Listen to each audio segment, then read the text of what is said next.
네, 안녕하세요. 박중사입니다. 2023년 8월 9일 수요일 장마감 방송 간단히 진행하도록 하겠습니다. 자, 현재 시간 오후 7시 9분 10분 지나고 있습니다.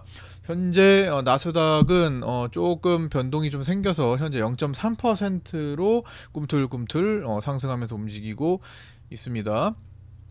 자, 오늘 제가 말씀드리고 싶은 가장 중요한 포인트는 어제에서 오늘로 넘어오는 과정입니다.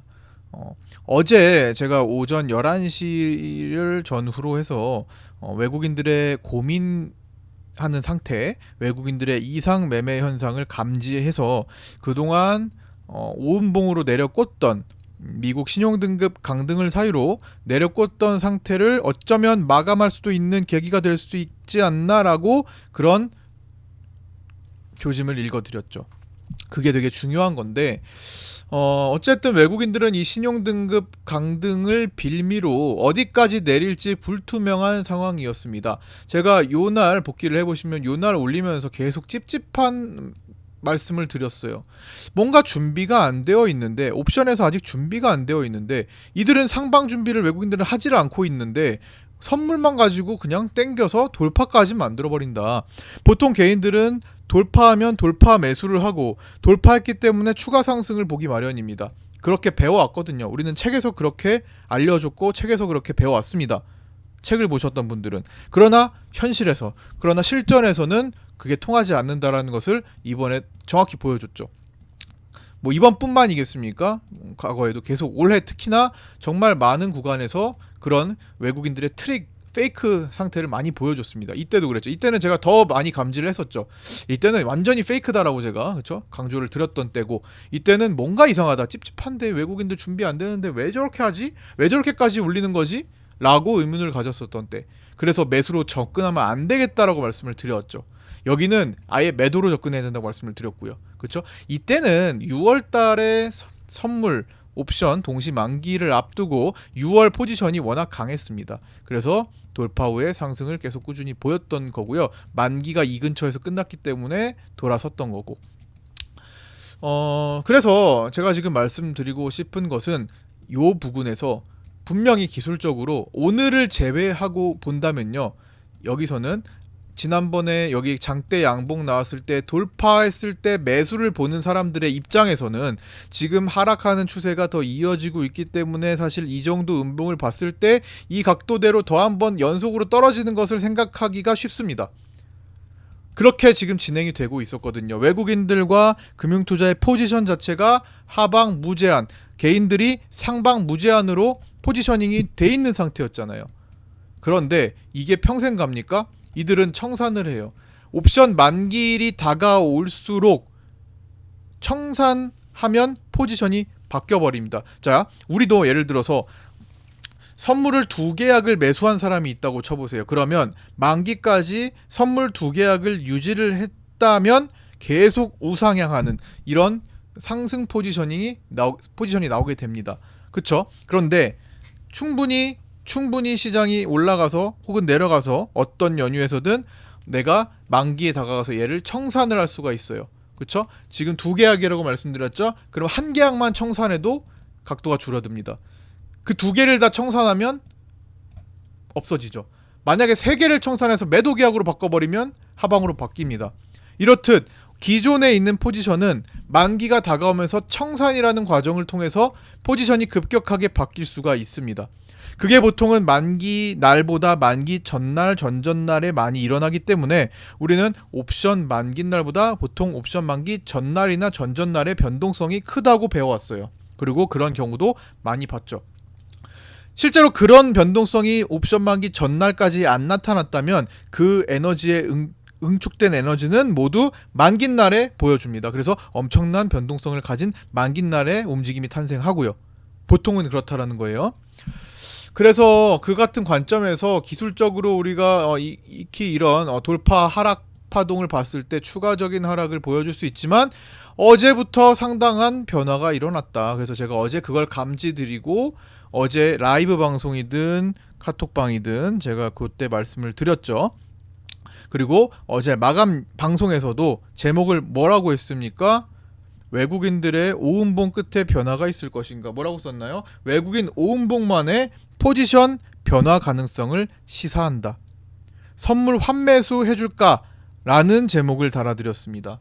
5거래일 만에 외국인들의 고민하는 자리, 그리고 변화를 줄 것인가, 이틀 남은 상태에서 변화를 줄 것인가를 고민하던 자리, 청산을 할까 말까, 요런 자리였다라는 거예요. 그게 어디입니까? 여기죠. 어제 오전 11시경 외국인들이 포지션대로 하방 금융투자와 함께 같이 하방으로 쏟아냈어요. 오케이, 거기까지 좋다는 겁니다. 우리는 그것까지 다 예상하고 쇼 포지션을 공략을 해왔기 때문에, 자, 쇼 포지션 평생 안 가죠? 어디선가는 청산이 돼야 돼요. 그걸 어제 감지해드렸다라는 거. 왜 감지했어요? 옵션 변화, 외국인들의 멈칫, 외국인들의 이론 손익과 만기 손익의 차이에 따른 결정, 전략, 이런 것들의 변화가 있었던 거죠. 자세한 내용은 어제 영상을 살펴보시면 이해가 되실 거라고 생각합니다. 그래서 어제 쇼 포지션 가진 모든 분들 다 청산하시라고 파생반에 일러드렸던 거고요. 그렇기 때문에 수익 실현하시고 인증 많이 하셨죠.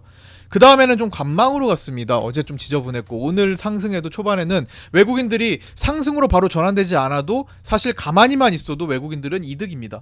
이미 외국인들은 8월 만기 포지션에 상방으로 이 과정을 통해서 토탈 바뀌었고, 기존 포지션은 약 200억 이상 이미 익절을 해놨기 때문에 더 이상 크게 내리지만 않으면 사실 상관없는 입장이 되었거든요. 즉 선물에만 집중할 수 있는 환경이 됐습니다. 이 외의 옵션은 해지 가능성이 아주 높은 상태예요. 특별하게 선물에 영향력이 없다면 뭐 작용할 수 있겠지만, 선물에 집중할 수 있는 거래를 할 수 있는 상황이 되어버렸다. 그래서 선물 환매수에 한번 집중해보고, 아침에 제가 뭐라고 했습니까? 오늘 외국인 선물 1조 원을 향해 가는지 보자. 외국인들이 1000억도 매수 안 할 때 말씀드린 거예요. 외국인들이 오늘 1000억도 매수하지 않았을 때 오늘 외국인 1조 원 매수 가는지 보자고요. 그런데 외국인들은 8,500억인가까지 매수를 하더니 종가까지 해가지고 5,700억 선으로 마감했습니다. 한 3,000억 가까이 단타를 쳤다라는 거예요. 당일에. 뭐 그에 대해서 큰 수익은 나지 않았을 겁니다. 외국인도 오늘 3,000억 가까이 종가까지 나가면서 이제 단타를 쳤는데 거기에 대해서 수익이 나진 않았어요. 즉 물량을 줄이는 효과를 봤다라는 거, 부담률을 줄였습니다. 그래서 외국인들이 일단 누적된 6월물 만기 이후에 9월물까지 누적된 4조 원 이상의 매도량을 약간 일부 축소를 한 정도로 끝이 났습니다. 따라서 외국인 선물 환매수가 연속적으로 이어진다거나 아니면 조금 시차를 두고 이어지지 않는다면, 그러니까 외국인들이 연속적으로 선물 매수 환매수를 쌓아가지 않는다면 언제든지 다시 돌변할 수 있는 환경이에요. 편하게 롱을 볼 수 있는 상황까지는 아닙니다. 왜? 만기가 내일이기 때문에. 단지 내일을 위한 포지셔닝이 될 수 있다라는 거예요. 그래서 내일 만기가 끝나고 사실 9월물의 방향성을 한번 봐줘야 됩니다. 물론 이 9월물의 방향성이 초기에 잡힌다고 해서 끝까지 가지는 않겠죠. 중간에 청산 과정 또 누적되는 과정들이 필요하니까. 그렇지만 일단 만기가 끝나면 변화가 시작됩니다. 메인 베팅이 되기 때문에. 지금은 8월이 메인 베팅이라서 9월 달에 의미를 크게 두르기는 어려워요. 참고는 할 수 있죠. 예, 그렇지만 만기 때문에 급격하게 전환을 하는 걸 수 있다라는 거, 변동성이죠. 어쨌든 옵션 만기 변동성이잖아요. 그래서 그렇게 되고 있다라는 거. 공포지수도 급락했습니다. 예, 가다가 틀어버렸기 때문에 다시 원래대로 이제 안정적으로 가려는 성질 때문에 이렇게 또 그렇게 변했고, 어쨌든 중요한 것은 그 감지하는 거. 이 변화, 외국인들이 개인들에게 트릭을 쓰고 페이크를 막 써가지고 개인들을 따돌리려고 막 노력합니다. 그거를 감지할 수만 있으면요, 외국인 등에 업히는 개인이 될 수 있습니다. 개인들은 장기적으로 외국인들에게 계속 실패합니다. 계속 잡아먹힙니다. 하지만 우리의 전략은 뭐예요? 개인들, 즉 대중들과 반대편에 서서 외국인 등에 업혀가는 개인이 되는 게 목표입니다. 그걸 추구하는 방송이 또 제 방송인 거고요. 그 다음에 파생반에 계신 분들 등 제 정혜연방에 계신 분들이 그런 것들을 추구할 수 있도록 안내를 계속 꾸준히 해드리고 교육해드리고 있습니다. 그쵸? 대중이, 즉 개인이 성공할 때가 간혹 있어요. 손에 꼽을 정도지만 있습니다. 파생시장에서도요. 그러나 그 확률 낮은 것을 가지고 우리는 거기다 집중할 수는 없습니다. 게임에 계속 앉히기 위해서 어떨 때는 먹여주는 겁니다. 계속 이렇게만 만들면 사람들이 다 떠나버리겠죠. 한두 번쯤은 가끔씩 이렇게 먹여주는, 일부러 고의적으로 먹여주는 구간도 분명히 있을 수 있다라는 거. 그렇기 때문에 확률 높은 대중들과 반대로 그다음 외국인 등에 업히는 게 우리의 목표고 전략입니다. 따라서 어쨌든 오늘 방향을 틀어서 일단 시도를 해줬고요. 하루 종일 올라가는 그런 모습을 보였고, 이후에는 어떻게 될 것이냐가 이제 궁금하겠죠. 오늘은 이렇게 끝났고 이제 내일은 어떻게 될 것인가. 내일은 이제 8월 옵션 만기이기 때문에 내일 만기 뷰를 한번 생각을 해봐야 됩니다. 여러 가지 시나리오를 또 갖고 있어야 돼요. 이제 시나리오를 여러 개 갖고 있는 것 중에 가장 이제 대표적으로 가장 확률이 높은 것은 현재 진행되는 포지션입니다. 현재 바뀐 어제까지 그리고 오늘 지나면서 청산이라는 과정을 통해서 바뀐 뷰, 이걸 파악하는 게 중요하겠죠. 현재 외국인들은 8월 옵션 가지고 약 200억 이상 이미 익절을 했다 말씀드렸죠. 더 이상 크게 내리지만 않으면 상관없다라는 것이, 이미 외국인들은 오늘 청산을 다 하고 나이키 모양 상승 베팅을 해놨다라는 겁니다. 지금 입장에서는 가능한 구간에서 가장 많이 올릴수록, 올리면 올릴수록 유리한 입장에 섰습니다. 그러나 굳이 그렇게 무리를 하지 않아도 돼. 이렇게 되려면 기존에 가지고 있는 선물 매도, 누적 매도를 뒤집어 버려야 됩니다. 외국인들도 여기서 매도했는데 비싸게 환매수하고 싶지는 않을 겁니다. 최대한 낮은 자리에서 매수를 하고 싶지 않을까요? 매도를 여기서 했는데 매수를 여기서 하고 싶을까요? 아니죠. 매도를 여기서 한 거 저 밑에서 매수하고 싶을 겁니다. 그쵸? 그게 어느 정도 불가능하거나 아니면 힘들다고 판단되면 중간에 이렇게 청산을 하는 거고요. 다 끝나지 않았어요. 아직도 4조 원에 가까운 누적 매물이 남아 있습니다. 어디서 이들을 청산할지 모르겠어요. 물론 9월 만기까지 해결이 안 되면 12월로 롤오버를 하겠죠. 스프레드를 이용해서 롤오버를 하겠죠. 하지만 어찌됐든 얘의 행방이 중요한 겁니다. 얘 중에 지금 5,700억 정도가 환매수가 됐다라는 거예요.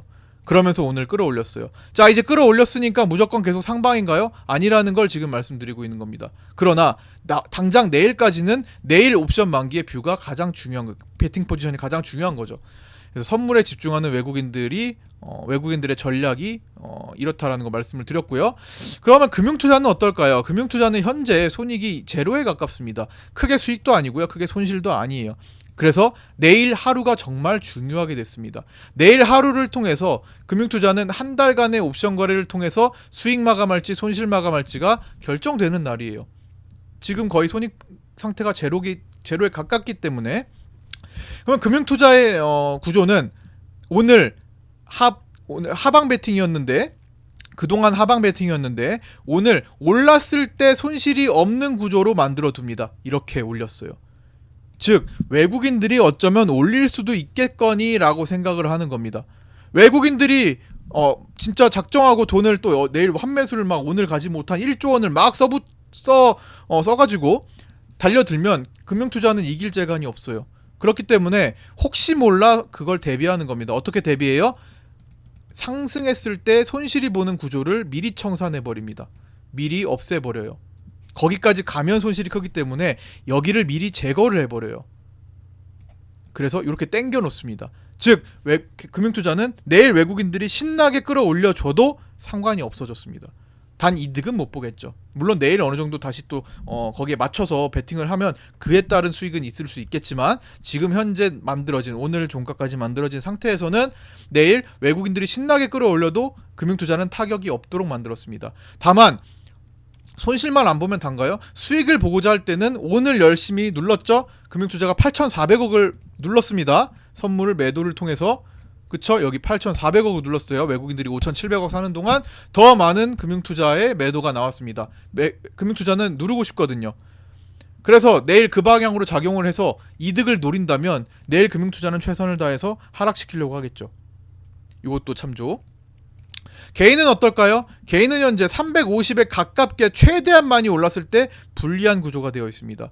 혹은 340 언더로 많이 내려야 불리합니다. 개인들은 왜 불리한 것을 썼냐? 개인들이 불리한 곳으로 향하기 때문이에요. 결과가. 그러면 어떻게 됩니까? 개인들은 350에 가장 가깝게 최대한 많이 올랐을 때 불리하면 누군가는 올리고자 할 수도 있겠죠. 이건 누가 돼요? 외국인들이 되겠죠. 내일 그러면 선물 환매수의 주체는 외국인들이 돼야겠죠. 이걸 노린다면. 그 다음에 혹은 340 언더로 내려와야, 많이 내려올수록 불리해집니다.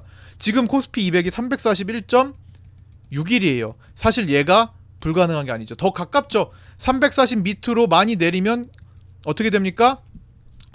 개인들이 불리해져요. 그리고 금융투자가 유리해집니다. 금융투자에 힘을 쓰면 이게 가능하겠죠. 그러면 이때 어때요? 금융투자가 내리려고 최선을 다할 겁니다. 외국인들이 매수해주는 것 이상으로 금융투자는 매도하게 될 수도 있다라는 거. 금융투자가 힘을 써서 내리냐, 외국인들이 힘을 써서 올리냐, 내일은 이들의 싸움이 될 거라는 거. 외국인과 금융투자의 매치가 되겠죠. 개인들은 어딜 가나 내일은 죽는 쪽으로 향할 테니까요. 그러나 외국인들은 어떤 상황이라고요? 굳이 안 올려도 돼. 나는 어차피 끝났어. 게임 끝났어. 굳이 안 올려도 돼. 이런 입장이고, 올리려면 선물을 산다. 선물을 많이 살 거다. 이거고요. 금융투자는 올라도 괜찮아. 이제는 올라도 괜찮아. 방어해놨어. 그렇지만 내렸으면 좋겠어. 내리는 게 더 좋아. 아시겠죠? 지금 이렇게 바뀌어 있다라는 거예요. 내리는 게 더 좋은 금융투자가 힘을 쓸 것인지,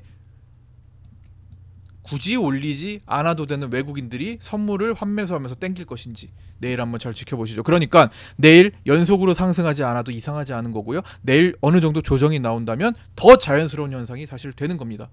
외국인들은 4조 원이나 누적 매도를 해놨기 때문에 사실 지금 급하지는 않기 때문에 9월 달에 어떤 상황이 펼쳐질지 모르잖아요. 9월 달에 지금 당장 내일 만기 끝나면 밤에 CPI 발표하는데, CPI가 만약에 7월 달에 원유 상승이 계속 한 달 동안 일어났는데 원유 상승분을 오버해서 반영해가지고 물가가 갑자기 확 올랐어? 그러면 생각보다 더 올랐네? 통화정책에 대한 부담, 금리 인상을 한 번 더 할 수도 있네? 파월 의장 얼마나 지금 2% 목표, 물가의 목표 얼마나 중요하게 생각합니까? 그게 나올 수 있다라는 거예요. 나스닥도 변곡 지나면서 좀 불안불안하죠? 나스닥이 지금 계속 달릴 거라고 보장할 수 있나요? 쉬었다 갈 수 있죠. 61선을 향해서. 자, 나스닥 차트 볼까요? 충분히 지금 61선 이탈을 향해서 한번 갈 수 있는 입장이죠. 고가 찍었고 쌍봉 찍었고 61선 올라오는 거 향해서 한번 찍으러 갈 수 있는 환경이잖아요. 이렇게 된다는 게 아니라 이럴 수 있는 환경이기 때문에 외국인들이 굳이 지금 먼저 서둘러서 저 위까지 다시 돌파할 수 있을까? 해줄까? 라는 생각도, 의심도 한번 해봐야 된다는 겁니다. 다시 내일 만기 끝나서 결정 짓고 9월 달에 외국인들이 하방으로 전개해버리면 꼼짝없이 더 내리는 거거든요. 원래 우리가 가려도 했던 저 밑에 미국 신용등급 강등을 사유로 가려야 했던 저 밑에 라인을 다시 한번 팔 수도 있는 겁니다. 편안하게 롱을 보지 못하는 상황이면 어떻게 대응해야 돼요? 현물 투자자들은 매매를 최소화, 뭘 하더라도 공격적으로 뭘 할 수도 있겠죠. 하더라도 피해가 최소화되게 비중을 낮춰서 하고, 지난번에 제가 여기서 30% 이상 현금을 마련하라고 말씀드렸어요. 그 현금을 대부분은 지키고 있는 게 나을 거라는 겁니다. 언제까지요? 포지셔닝이 확실히 어느 정도 잡힐 때까지. 그냥 올라가면 어떡해요? 그냥 올라가면 어때요? 그냥 올라가면 외국인들 환매수 한다라는 건데, 그러면 더 좋아지는 거죠. 망가뜨려서 좋아지는 게 더 사실 좋아요. 신용잔고도 코스피 지금 부담입니다. 신용잔고 계속 올라와요. 누적 신용 20조 원 계속 유지하고 있습니다. 한 번은 언제 물갈이를 해줘야 돼요. 반대 매매 일으키면서. 그래서 사실상 사유가 있을 때, 미국 신용등급 강등이라는 큰 사유가 있을 때 한번 무너뜨려서 물갈이 해갖고 오는 게 사실은 더 좋아요. 하지만 반드시 그게 나오리라는 법은 없습니다. 무난하게 받아주는 자금도 상당히 요즘 많은 시기예요. 이미 지금 예탁금 안에 들어와 있는 개인 투자자들이든 어떤 투자자 참여하는 사람들이든 강성입니다. 나갈 사람들은 22년장부터 23년장까지 못 버티고 다 나갔어요. 21년 고점에서 23년 지금 현재까지 오는 동안에 나갈 사람들은 진작에 다 나갔습니다. 언제? 시장이 가장 무서웠을 때, 공포감에 작년 말에 정말 많은 하락을 보였을 때, 정말 큰 급락을 보였을 때 이미 다 떠나갔어요. 지금 남아있는 사람들은 어지간한 공포 구간으로도 안 떠난다라는 거예요. 그렇기 때문에 상당히 강성인 사람들만 남아있고, 따라서 어지간한 하락은 다 받아주려고 합니다. 무섭지 않기 때문에. 따라서 과거보다 하락률이 많이 낮아졌어요. 제한적이 돼버렸습니다. 그쵸? 우리가 웬만한 하락 볼 때 어땠습니까? 코스피로 볼까요? 웬만한 하락 볼 때 우리 어땠어요? 한번 떨어지면 와장창 무너집니다. 자, 코로나 때 너무 큰 거니까 보세요. 웬만한 하락 구간에서는요 이만큼씩 무너져요. 이만큼씩 무너져, 이만큼씩 무너져요. 검은색으로 할게요. 이만큼씩 무너집니다. 이만큼씩 무너집니다. 이만큼씩 무너집니다. 이만큼씩 무너집니다. 올해 남은 사람들은 강성이에요. 에코프로도 막 공매도 한번 이겨보겠다고 한번 땡겨주는 그런 개인 투자자들. 공매도를 한번 잡아보겠다, 숏을 한번 잡아보겠다, 그렇게 맞서 싸우는 개인 투자자들. 강성이라는 거예요. 초전도체 아니라는데도 베팅하는, 받아주는 개인 투자자들. 강성들만 남아있습니다. 과거와 다르게. 이때는요 왜 그래요? 수많은 사람들이 주식하면 좋다라고 들어요. 주식에 주자도 평생 관심 없던 사람들이 20년 어마어마한 코로나 장세, 어마어마한 유동성 장세를 보고 나서 뭐라고 느낍니까? 영희 엄마, 철수 아빠, 뒤늦게 주식 한 번도 안 해본 사람들이 주식 계좌를 터요. 하루에도 10만 개씩 주식 계좌가 생겨납니다. 50만 개였나? 아무튼 엄청나게 생겨나요. 1000만 명이 됐어요. 그러니까 강성이 있겠습니까? 아니에요. 조금만 떨어져도 안절부절. 아유 어떡해요. 나 지금 처음으로 주식해봤는데 삼성전자 9만원대 동학개미운동이라고 해서 샀는데 막 어떡해요. 나 지금 5천원 떨어졌어요. 100만원 손실이에요. 아이고 이거 아들 학원비인데 어떡해요. 이런 사람들이 많았단 말이에요. 그렇잖아요. 그렇기 때문에 여기는 강성 주주들이 별로 없는 구간이었습니다. 물론 있긴 하겠지만 나머지 자금이 떨어뜨릴 때 시원하게 나갈 수밖에 없었던 그런 사람들이 다 이탈해버렸다라는 거예요. 그러고 남은 정예의 멤버들이 지금 23년도에 이런 말도 안 되는 단기 파동을 보면서 견디고 있는 겁니다. 강성이죠. 생각보다 많이 안 떨어지고 종료할 수 있다는 거예요. 받아주는 사람이 정말 많거든요. 이해되시죠? 이런 파동들, 이런 관점들도 한번 생각을 해보시라는 거죠. 그래서 무조건적으로 여기까지다 저기까지다라고 생각하지 마시고 가능성을 열어두고 어제처럼 순간순간에 외국인들의 태세 변화, 그 다음에 고민거리, 고민하고 있는 거, 조금씩 포지션 바뀌는 거, 수급이 바뀌는 거, 이런 변화들을 감지해서 거기에 맞춰서 대응하시면 돼요. 저는 5일 동안 숏을 말씀드렸지만 어제 11시, 오전 11시부터는 숏은 안 된다라고 말씀드리고 오늘 상승하는 걸 보여드렸습니다. 앞으로 그럼 또다시 롱인가요? 아니에요. 내일 당장 어떻게 될지 모른다는 거예요. 만기일인데 누가 알아요? 그렇지만 확인하고 거기에 대한 대응은 제가 해드릴 수 있습니다. 카톡방에 혹은 라이브 방송으로 그런 변화들 감지하면 바로바로 말씀드리고 있죠. 뭐 시간이 되시면 방송을 라이브로 하루 종일 방송하니까 그걸 들으시면 알 수 있는 거고요. 그렇지 않다고 하더라도 중요한 내용은 구독자 정보 공유방에 들어가 계시면 제가 그때그때마다 중요한 핵심 내용 정도는 알려드릴 수 있는 거고, 더 나아가서 뭐 파생반이든 주식반이든 계시면 더 디테일한 내용들을 포함시켜 드리는 거고, 특히나 시황 자체가 중요한, 시황 자체가 돈이 되는 파생반의 경우에는 조금 더 디테일한 대화들을 풀어나가면서 할 수 있는 거고, 또 교육적인 내용도 추가되는 거고, 그거는 적극적으로 이용하시는 분들이 그렇게 하는 거고요. 그렇게 하지 않다고 하더라도 어쨌든 시간 되시는 분들이 들어오시면 제가 이런 감지하는 것, 어떤 식으로 감지하는지 포인트를 계속 잡아드릴 겁니다. 매번 달라요. 매번 적용하는 관점도 다 다를 수밖에 없고요. 어떤 게 중요한 날, 이게 중요한 날이 있고 저게 중요한 날이 있고 그렇다라는 겁니다. 그래서 와서 열심히 따라오시면 결국에는 그게 나중에 굉장히 큰 힘이 되실 거라고 생각합니다. 그래서 끝나면 CPI도 얘기 드렸고요. 7월 한 달 내내 오른 원유들, 제가 70언더에서는 원유를 롱으로 본다고 말씀드렸는데 벌써 80달러가 한참 넘어섰죠. 그거 한 달 내내 올랐던 거 어떻게 CPI 반영될지 모릅니다. 그 다음에 뭐 여기 1번 먼저 볼까요? 1번에 오늘 5,700 요건 제가 말씀드렸던 거고, 마지막에 현물은 뭐 초전도체가 관련이 없었던 이 단순 테마성 대장 서남을 중심으로 좀 많이 빠졌죠. 서남이 오늘 18.8% 빠졌는데 서남은 관련이 없다고 말씀드렸고, LK99가 실질적으로 관련이 있는 지분관계 있는 신성 델타테크의 위주로 오늘 급반등세 보였습니다. 그러니까 진짜 배기만 올라갔던 거죠.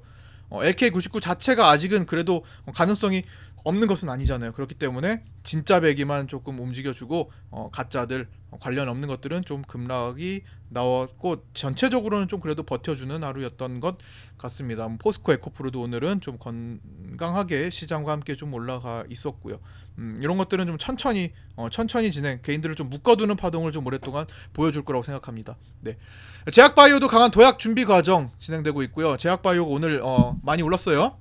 제약바이오가 오늘 장대양봉 보여줬습니다. 제약바이오가 뭐 장대양봉 해가지고 계속 올라가면서 뚫고 막 그렇게 가리라고 보진 않지만 적어도 제약바이오가 상승이 필요하다라는 건 제가 계속 강조해 드렸습니다. 포스코, 에코프로, 특히 에코프로에서 빠진 코스닥 시총 자금들이 제약바이오를 중심으로 채워졌을 때 가장 안정적인 코스닥의 흐름을 보실 수 있을 겁니다. 시총 크기 때문이죠. 차지하고 있는 시총.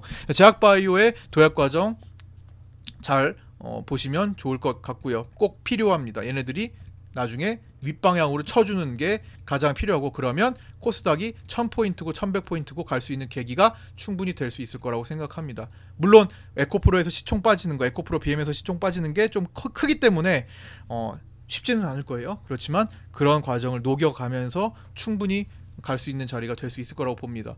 이때처럼 한번 코로나 때처럼 급락이 주고 갈 수도 있지만 꼭 그런 것은 아니니까 제약바이오들 잘 봐주시면 좋을 것 같고요.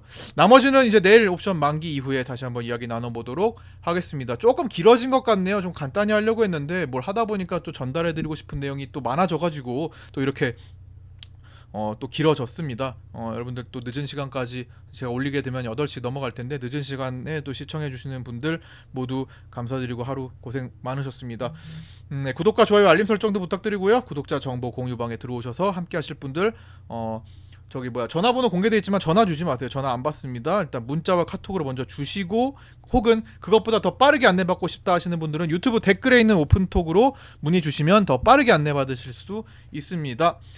자, 오늘 여기까지 마치도록 하겠습니다. 내일 아침 8시 20분에 아프리카TV 및 유튜브 라이브 방송 그리고 각자 계신 톡방에서 인사드리도록 하겠습니다. 감사합니다. 마치겠습니다.